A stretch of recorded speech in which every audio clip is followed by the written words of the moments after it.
morning, everybody. Morning. It's really great to be here.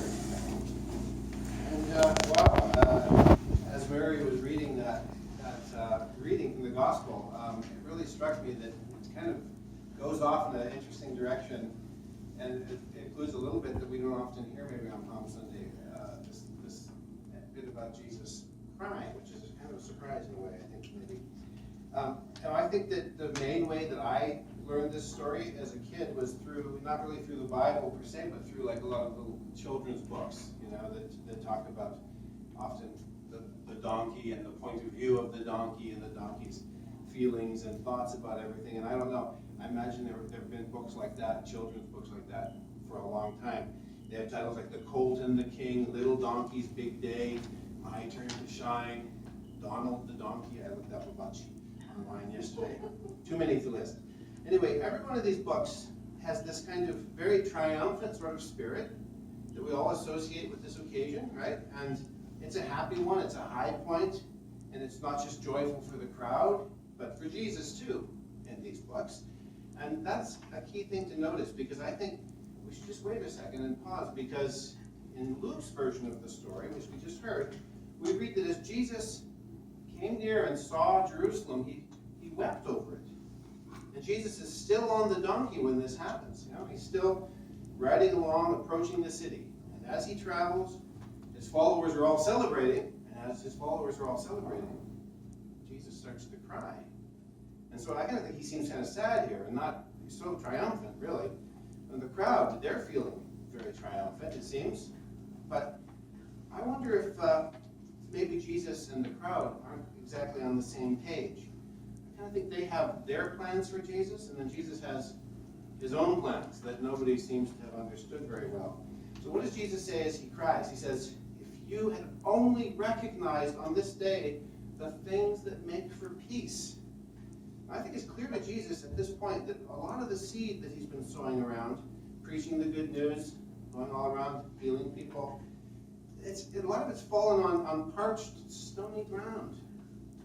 So I think Jesus knows at this point, people aren't going to do all the challenging things that he's called them to do, and that he's been doing himself to set an example.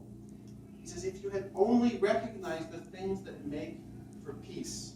And then Jesus cries because he knows about the awful consequences for Jerusalem that are coming, because people don't know about the things that make for peace. So, when Jesus chooses to ride into town on a little donkey, he's still trying to teach his followers about that, about what makes for peace. And there's all the really hard stuff about that when he says things like, love your enemies, do good to those who hate you, pray for those who abuse you. Well, those are things that make for peace. That's the hard stuff, I think. But there's other lessons that should be easier, I think, for Jesus' disciples, and they aren't. And some of them come just before he rides into Jerusalem here. One of those lessons is actually riding on a donkey's colt and not on a big war horse, a big charger, a big fancy sort of a horse. And the disciples try to fancy up the donkey a bit by putting their cloaks on it. But his students kind of aren't catching on, so they call him king.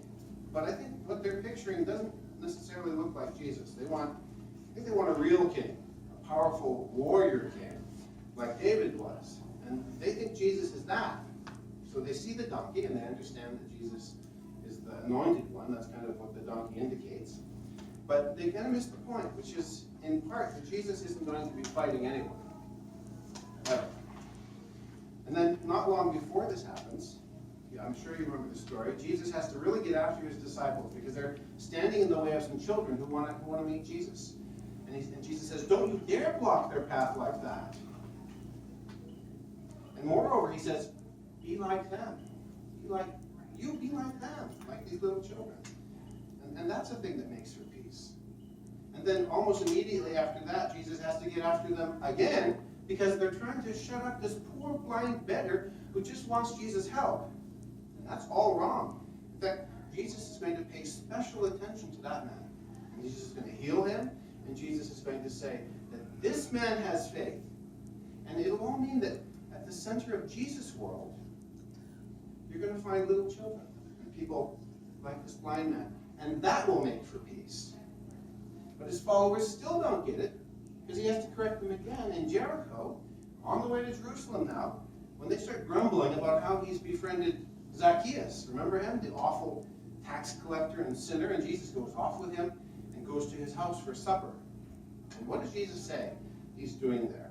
He says, the Son of Man came to seek out and to save the lost. And who's lost Zacchaeus and let him disappear? Well, the crowd that's prevented Zacchaeus from even seeing Jesus in the first place. He had to go and climb that tree. And Jesus says, look, we're all sons and daughters of Abraham. And that's enough. So Zacchaeus is one of us. And I found him again. I found him for you. Here he is. People don't really want Zacchaeus to be found. So what makes for peace? It looks like recovering those who've been silenced and bringing back those who've disappeared, and people like defenseless children and this impoverished blind man, and accused people who have no one to defend them, like Zacchaeus. So Jesus is come to save people like that, in part from the crowd that's intent on keeping them lost and making sure they're not found, and that they stay way off and silent and far away from the center of things where Jesus is, as far as possible. I wonder who we have lost. Who have we allowed to slip off into darkness and silence because we didn't value them and because we didn't know their worth? And the first thing I thought about was the many indigenous people of our country here who we've lost like that. And in particular, those many missing and murdered women, we lost them. And all those children who are suffering because of war and poverty, we're losing them right now. And all of the lonely people here in Scarborough and in Toronto who've been lost, in fact, by people that ought to have help and close always. And we're all lost, in fact, by somebody. We lose ourselves and we go astray and get lost. Well, all you who are lost, take heart, because you're where Jesus is. He holds still for you, just as he did for poor blind Bartimaeus. He doesn't go marching on ahead with his disciples. He stops still and he sits down and he commands that you should be brought right into the center of things where he is. So Jesus and his disciples reach Bethany and are about to go into Jerusalem. And Jesus tries again to teach everybody something about the sort of, what these things are that make for peace, and about the sort of person that Jesus is, and about the sort of people that he wants to keep close to him. Immature people, inarticulate people, broken bodies, broken hearts, and mistake makers of all kinds. And then he gets this donkey that kind of represents that kind of people in a way. That no one would think to honor, a thing to laugh at, unlovely and graying and having that funny voice that donkeys have, and then a baby donkey to boot, and untamed and untrained and maybe sort of a naughty little animal. Do not be afraid, daughter of Zion, St. John writes, and he's paraphrasing the prophet Zechariah. He says, look, your king is coming, sitting on a donkey's colt, of all things. Now that makes for peace. So don't you be afraid, in other words, of this king who is coming in peace. Which is good news for people who have reason to fear kings, who have reason to fear the ones who lord it over them, and who know what powerful people do to people that have no power. So you're going to have to change your ways, Jesus has said over and over again. You're going to have to change. But understand that I pose no threat to you.